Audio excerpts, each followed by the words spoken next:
The place, London. The time, 1843. The season, that of jollity, of festivity and charity. Holly and berries and goodwill to all men, with perhaps one exception. And it is with this exception that we are concerned in our story. The exception is Ebenezer Scrooge.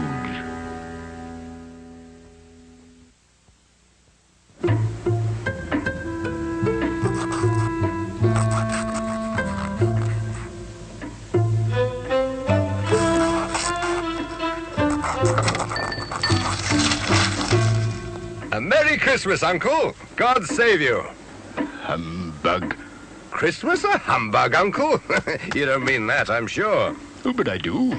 Merry Christmas? What reason have you to be merry? You're poor enough. Well, come then, what reason have you to be morose? You're rich enough. Bah! Humbug. Don't be cross, Uncle. What else can I be?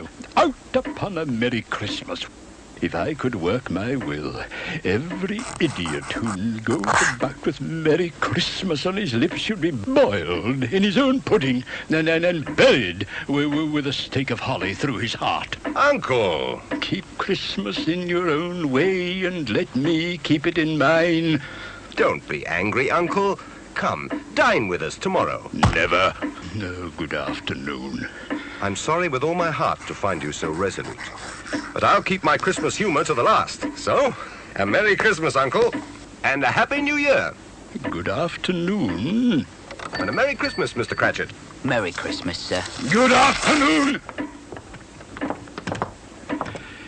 Scrooge and Marley's, I believe. Have I the pleasure of addressing Mr. Scrooge or Mr. Marley? Mr. Marley died 7 years ago this very night. At this festive season of the year, Mr. Scrooge, a few of us are endeavouring to raise a fund to buy the poor some meat and drink and means of warmth. But are there no prisons? Plenty of prisons.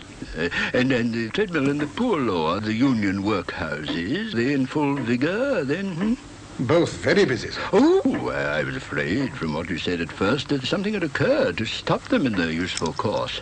I don't make merry myself at Christmas, and I can't afford to make idle people merry. Yes, I know you'll tell me that many can't go there, and many would rather die. Well, we'd better do that, than decrease the surplus population. Good afternoon, gentlemen. Good afternoon. You'll want all day tomorrow, I suppose, If quite convenient, sir. It's not convenient, and it's not fair. If I was to stop you £0.50 for it, you'd think yourself ill-used, I'll be bound, And yet you don't think me ill-used when I pay a day's wages for no work. It's only once a year, sir. Well, that's a poor excuse for picking a man's pocket every 25th of December. You'll be here all the earlier the next morning. Even the blind man's dog knew old Scrooge and avoided him. Scrooge kept all humanity at a distance and liked it that way.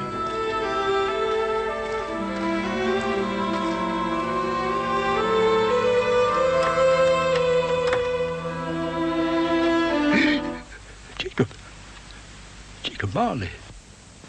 Oh.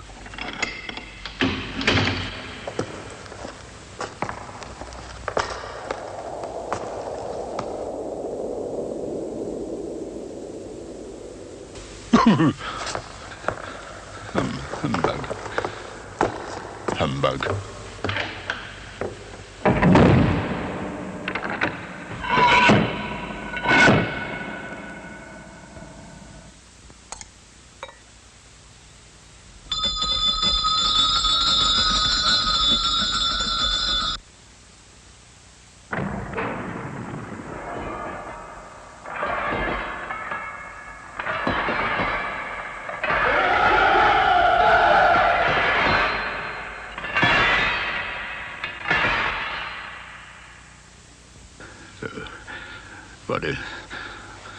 What do you want with me? March, you don't believe in me.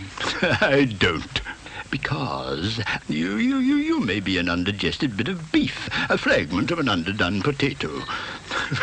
There's more of gravy than of grave about you.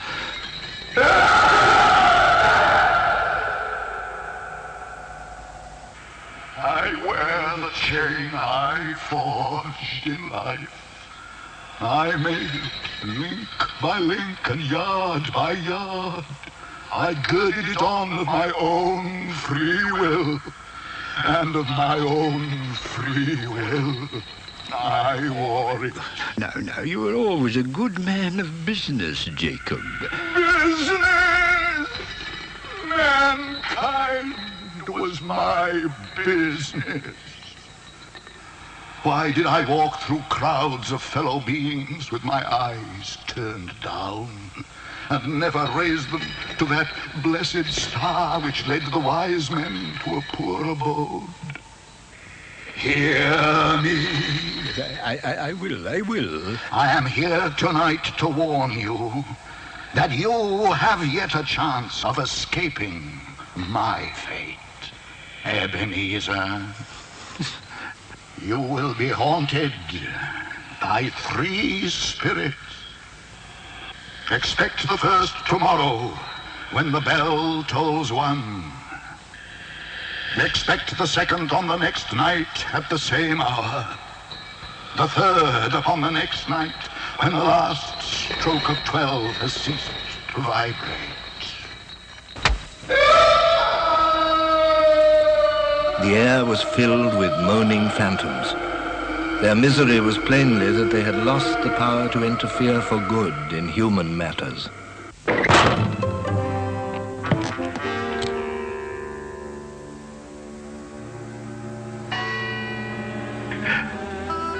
Scrooge awoke to the chimes of a neighboring clock. His room was flooded with light, and a hand opened the curtains of his bed. Are you the spirit, sir, whose coming was foretold to me? I am. Who and what are you? I am the ghost of Christmas past. Long past? No, your past. What brings you here? Your welfare. Rise and walk with me. Good heavens. I was a boy here. Your lip is trembling. What? And what is that upon your cheek? Nothing. Nothing. These are but shadows of the things that have been. They have no consciousness of us. The school is not quite deserted. A solitary child, neglected by his friends, is left there still.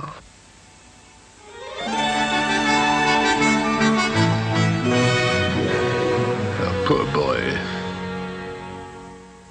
Let us see another Christmas.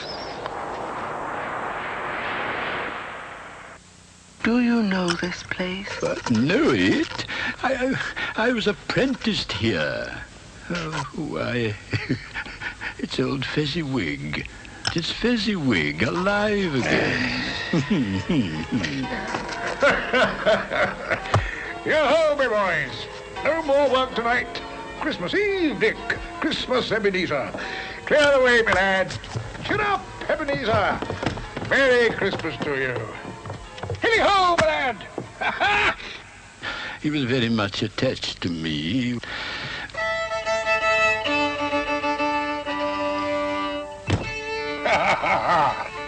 Welcome, everybody. Merry Christmas to you all.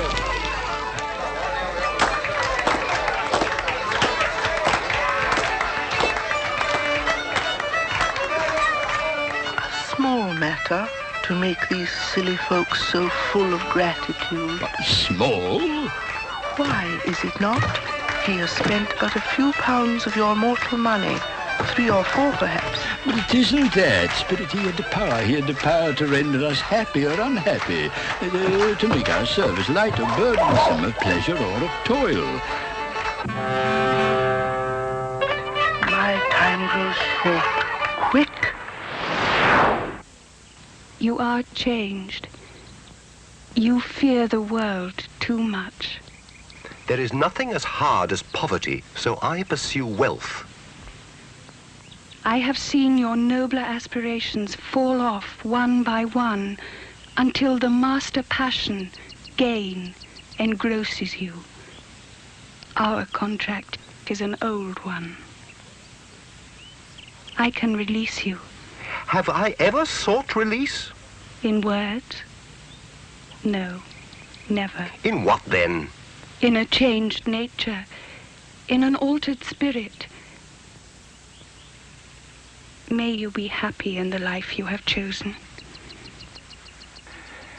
Oh, Spirit, why would you delight to torture me? I told you these were shadows of the things that have been, that they are what they are. Do not blame me.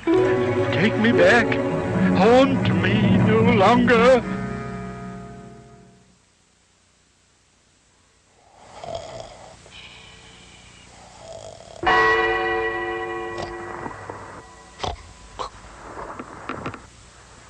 Enter, Ebenezer Scrooge. Come in and know me better, man. I am the ghost of Christmas present. You have never seen the like of me before. Spirit, conduct me where you will. If you have aught to teach me, well, let me profit by it. Touch my robe.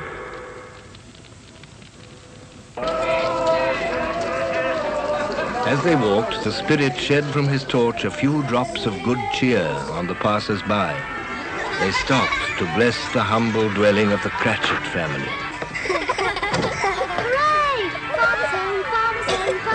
And how did little Tim behave? As good as gold. He told me coming home that he hoped the people saw him in the church because he was a cripple, and it might be pleasant to them to remember upon Christmas Day Come on, Timmy. who made lame beggars walk and blind men see.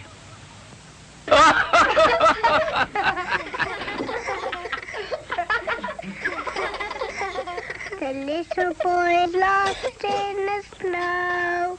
The little boy's lost in the snow. Are they? A Merry Christmas to us all, my dears. God bless us. God bless us, everyone. God bless us. God blesses everyone. Spirit, tell me if Tiny Tim will live. I see a vacant seat in the poor chimney corner, and a crutch without an owner, carefully preserved. No. If these shadows remain unaltered by the future, the child will die. No. What then? If he be like to die, he had better do it. Don't. And decrease the surplus population. Oh, God.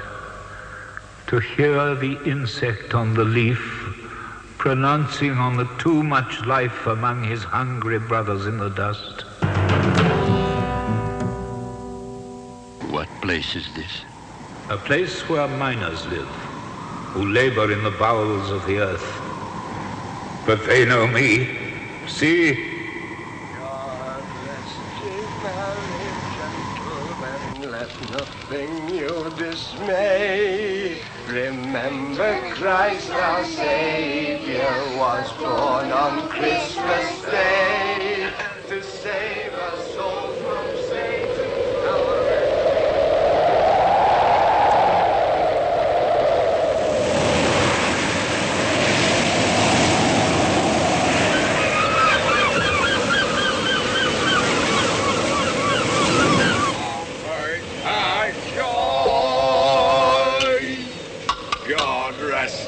Merry gentlemen, let nothing you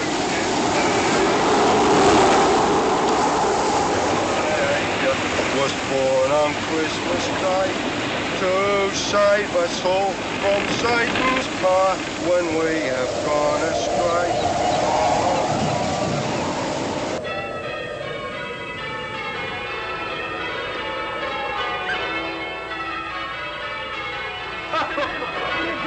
Uncle Scrooge. He's given us plenty of merriment, I'm sure.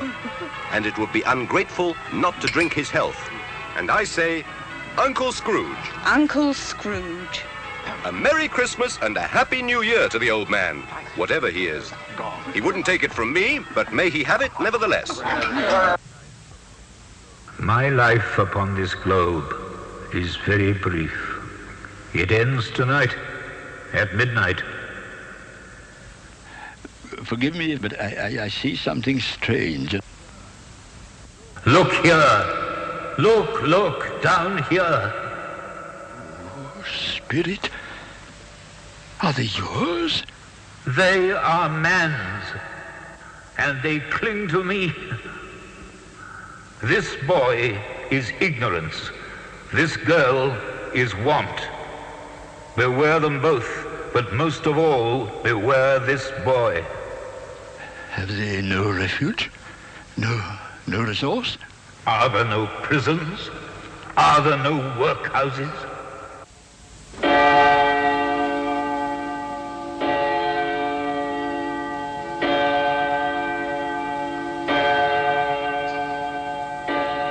am in the presence of the ghost of Christmas yet to come.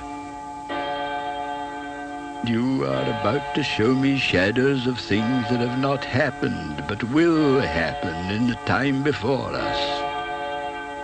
Is that so, Spirit? Ghost of the future, I fear you more than any spectre I have seen. But as I know your purpose is to do me good, lead on, Spirit.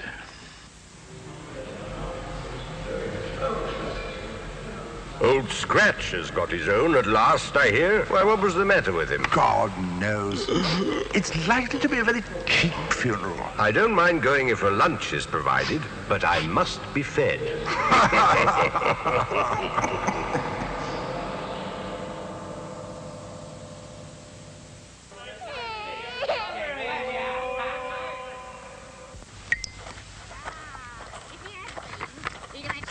To look after him when he was struck with death.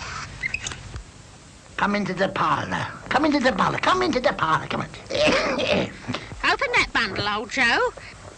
What have we got here?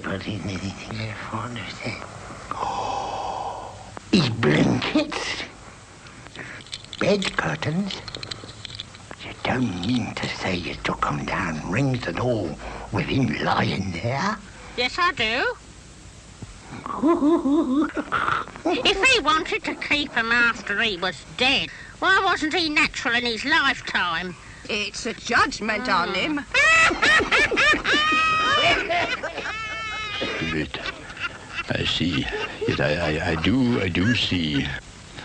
Oh, God, merciful heaven, what is this? Spirit, this is a fearful place. In leaving it, I'll not leave its lesson. Let us go. I understand you, and I would do it if I could, but I have not the power. Spirit, I have not the power. Let me see some tenderness connected with the death. My little child. My little child.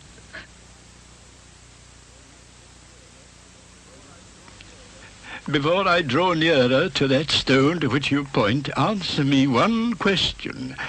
Are these the shadows of the things that will be, or are they shadows of the things that may be only? Am I the man who lay upon the bed? No, Spirit. No. Spirit, I'm not the man I was.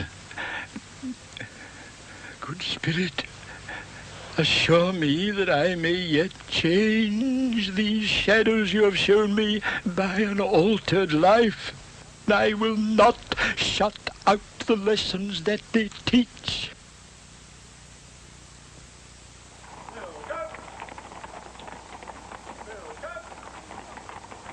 They're not torn down. Look, rings and all.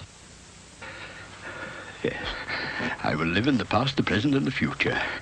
Oh, Jacob Marley, heaven and the Christmas time be praised for this. I just don't know what to do.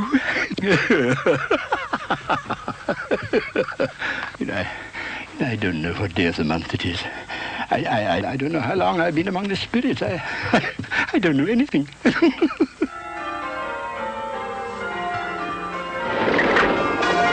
Hello, hello. What's today? Hey? An intelligent boy. Oh, a remarkable boy. What's today, my fine young fellow? Today? Christmas Day. What? It's Christmas Day. It's Christmas Day. And I haven't missed it. The spirits have done it all in one night. Well, they can do anything they like. Of course they can.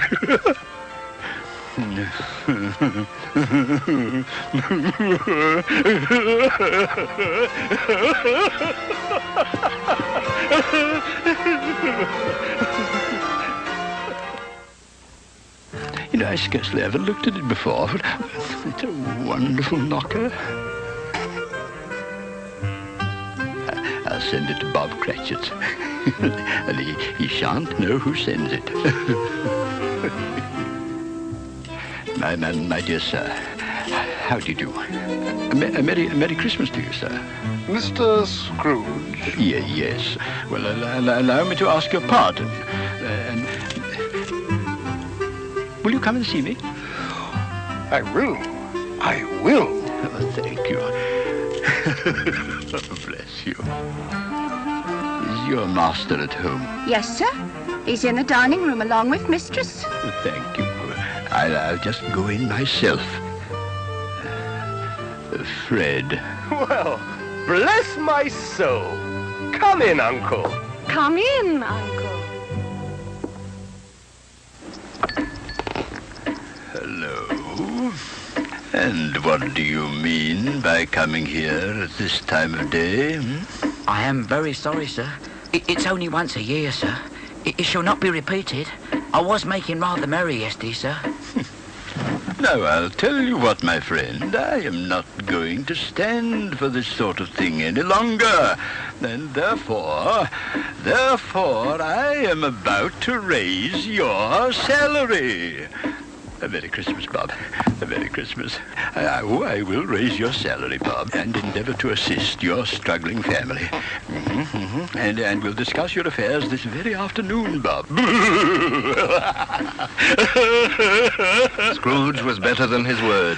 He did all he had promised and more. And to Tiny Tim, who did not die, he was a second father. It was said thereafter that Ebenezer Scrooge knew how to keep Christmas well, if any man alive possessed that knowledge.